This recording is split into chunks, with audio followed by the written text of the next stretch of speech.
মানুষ আমায় বোকা বলে। আমি মূলত বোকা নই। আমি আসলে স্বার্থপর হতে পারি না মুখের ওপর না বলতে। আঘাতের বিনিময়ে আঘাত ফিরিয়ে দিতে আমি শিখিনি কখনো। আমায় নিয়ে বসা সমালোচনার সভায় শক্ত গলায় বলতে পারি না, চুপ করো, অনেক হয়েছে, এবার তোমরা থামো। আমি সবটাই হজম করে মাথা নিচু করে চুপচাপ থাকি। আর এসব দেখে মানুষ আমাকে বোকা ভাবে। ভাবুক, লোকে ভীতু বলে হাসে আমায় নিয়ে।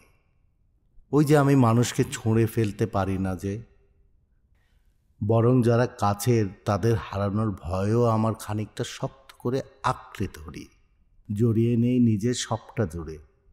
তাদের সামান্য নীরবতায়ও চোখের জল ফেলি। হয়তো তাই আমায় নিয়ে হাসাহাসি করে। হাসুক, আমায় ব্যাকডেটেড বলো তোমরা।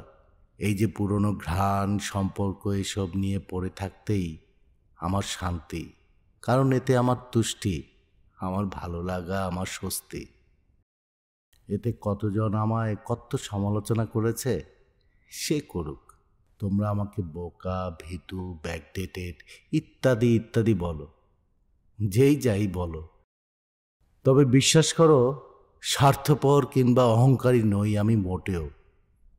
আঘাত সহ্য করার ক্ষমতা আমার অনেক আছে, কিন্তু ভুলে যেও না, আমিও যে মানুষ।